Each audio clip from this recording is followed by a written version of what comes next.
Hey, I'm outside Horween Leather today in Chicago. I wanted to give you a closer look at what goes into making some of the best leather in the world. Today I'm going to talk to Skip Horween about the different thicknesses of leather that they make and what goes into making those extra thick leathers as well as some extra thin ones. So let's check it out together.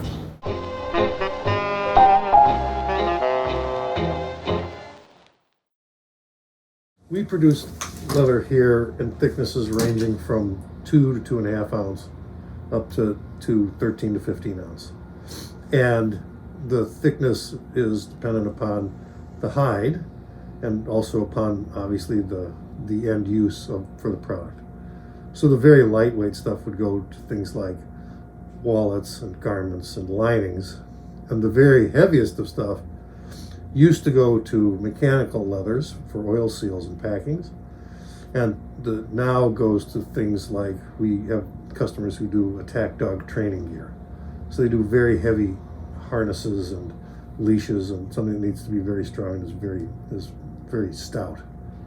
And in between, it depends on, with sort of all of the stops in between, you know, at from 8 to 9 and 9 to 10 ounce, you can do an unlined belt.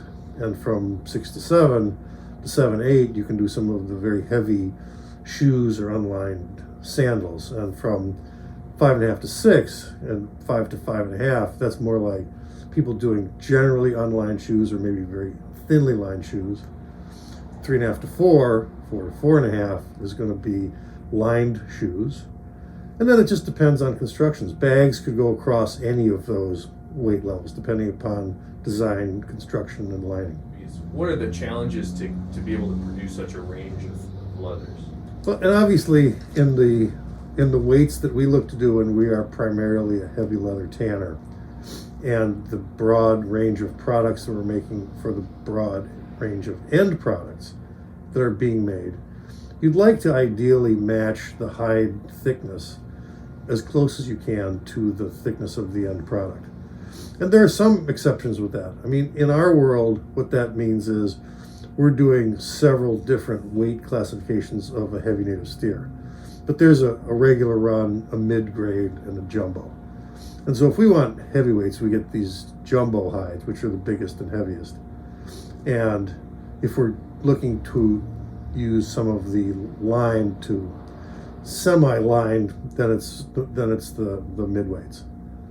And that really is the consistent way for us to get those weights, because you know we're a premium producer, so our customers quite properly expect uniform weights from backbone to belly. So you can buy other selections of hides, but the bellies tend to run off in weight. So we use that heavy native steer hide because it gives us the best blend of consistency, and we can have the expectation that we're going to get certain heavy weights. What end thickness would you expect to get out of a jumbo heavy native steer? Well, jumbo, we would look to be able to get a high percentage of 8 ounce plus leather. We would bring those in the event that we've taken belt orders. Otherwise, if we were running virtually just shoes, we can get away with midweights and some of the regular weights. That gets you 6 ounce? Yeah, 6 ounce plus. I mean, at this time of the year, it's very interesting because the characteristics of the hide changes based upon the season. So it's harder and harder this time of year to get the lighter weight hides. The hides get heavier and heavier. And in the summer, it's the opposite. In the summer, it's hard to come by jumbo hides. And in the winter, it's hard to come by the regular weights. Can you explain what is happening when you thin down perhaps a jumbo heavy native steer that's sort of inherently 10 ounces? If you thin that down to 4 ounces, what kind of problems and why does that happen? I notice it gets a little rippy. Well, I think the most straightforward way to look at that is to say that the hide, based upon its weight, has a natural thickness. And within that natural thickness, there is, in the cross-section cut, there is this network of interwoven fibers that gives the leather its strength. So when you think about what we're doing to split, when we're splitting the grain away from what was the flesh side, the more of that original fiber you take away, the less of those fibers you have left to give the leather its inherent strength. Now, to a certain extent, you can overcome that with different types of tannages. And so, for example, the traditional upholstery guys can take a hide like that, and they will effectively tan it so it relaxes the skin and lets it out. So they'll take a heavy steer hide like that and split it all the way down to maybe 3 ounce. But because it's been let out, and then they can add certain types of oils, they can overcome any issues of strength that you might have if you did a drier tannage or one that was predominantly vegetable tan. How old are the splitting machines? Because I think you said they're like 1800s. Our 2 primary splitters have obviously the insides are rebuilt twice a year, but the frames on those machines are from right around 1900. I noticed there's 2 operations in the splitting department. One is the splitting machines, and then there's the shaving. Right. What is the difference between those 2? Why wouldn't you just do one or the other? Well, I mean, the idea is that splitting, which has basically mechanically not changed in 100 plus years, is you're taking and cutting something horizontally by pushing the leather against a blade. So there are some inconsistencies in thickness there because the blade moves. You know, it flexes a little bit up and down and back and forth. But for taking off the biggest part of what you need to get off for leveling, that works. And then you can go on to a shaving machine, which is a rigid bladed cylinder, and that's sort of your touch-up. It's a little bit like if you think of our, maybe overused example about comparing it to woodworking. You cut something with a saw, but you're probably going to take a plane and some sandpaper and do the final adjustments of weight to make things really fit together. So the last mile is done with the shaver. Modern shaving technology really means that you could do much more of that with shaving, but you generate, first of all, a tremendous amount of waste, which is something that we're trying to reduce our footprint. And you end up with shavings or almost a dust. And instead of that dust, if we split, we actually generate a byproduct, which other tanners then tan into useful products, suede for shoes or gloves or garments. So it makes sense to do the extra step because you're going to split on a machine slightly heavier than you want to give yourself a small margin of error, and then you're going to shave it just to refine that weight. And you can see, if you're in the leather goods business, when you work on a smaller opening splitting machine, the tolerances are much better because the actual flexion of the blade is minimal. If you're working on those small machines with a 12 or an 18-inch opening, it's much different than when we're working with a 72-inch opening, and the big guys that are doing whole hides are working with something that's almost twice that.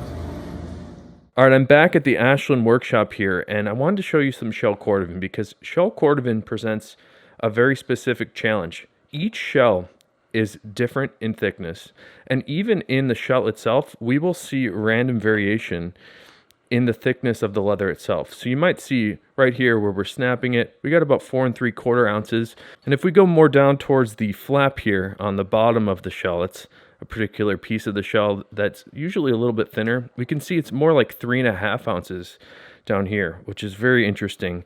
So we do tend to see a weight range from 1 to even 3 or 4 ounces of difference in the leather. On this particular piece of shell, which by the way is an incredible piece of marbled ultraviolet, this one is about 5 ounces right in the center, and on the edges we saw it taper off more towards 3.5. I have another piece of raw shell Cordovan here, and this one is gauging around 5 to 6 ounces depending on where we snap it. Right there is about 5.5, and right here we've got about 4 ounces. Here's a really neat piece. This is black Western shell Cordovan. I just love this texture. Snap that one on the back there, Matt. And we got about 5 1/4 ounces right there.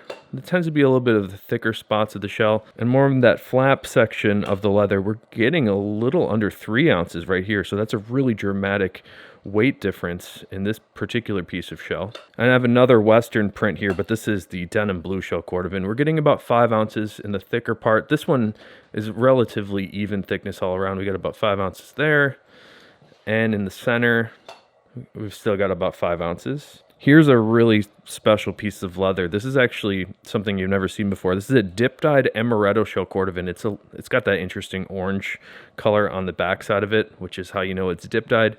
But this one, we do see it range from about 6 ounces in the heavier part, and then down to about 3 ounces down in that flap area that we were talking about. So it's really interesting to see roughly half the thickness difference in one piece of leather. And even that thickness difference, we tend to only see it happen within about 6 inches, 8 inches maybe. So there's only a small little section on the thinner shells that we're able to cut any thin pieces that we might need. I brought out some more special shell Cordovan pieces. This one is actually the Kia shell Cordovan, which is a really nice color. Let's gauge this one out. Where we tend to see the thicker spot of the leather, we're getting about 5 ounces. And in the thin section, we still have about 5 ounces. Let's go a little thinner, Matt, farther down the flap. This is thinner here. And we got about 3.5 ounces right there. And here's another incredible piece. I tried to bring out some interesting shells to show you. This one is marbled cigar shell Cordovan, which has been one of our most requested pieces of shell recently. This one is kind of like the marbled color 8, but a little bit less red to it. So in the thickest section here, we've got about 5 ounces. And snapping another spot here, we've got about 3.25 ounces down in that thinner flap section of the shell. And then another section here, it's about 4 ounces. So we see that huge weight range in the leather. So the reason that this weight difference is very important to recognize is that not every piece of leather is appropriate for every leather good that we create. So in specific, on the Johnny the Fox, we have to pick those naturally thin shells and the thin sections of shells for all the interior pieces of this wallet design. And that's because there's so many layers of leather. If we were to choose the 5-ounce stuff for a wallet like this design, it would just be way, way, way too thick. So we're able to produce these wallets. It's kind of rare that we're able to get those thin shells, but we're able to do them with those little thin pieces of leather from the flaps on the shells. And I just love how they turn out on the Johnny the Fox. So I hope you learned a little bit about the leather thickness and how important it is for all leather crafters, including shoemakers, and for us here at Ashland. If you have any questions about the leather and what thickness might be appropriate for whatever you're making, definitely leave a comment and I'll be happy to help you out. So until next time, I hope you have a good one.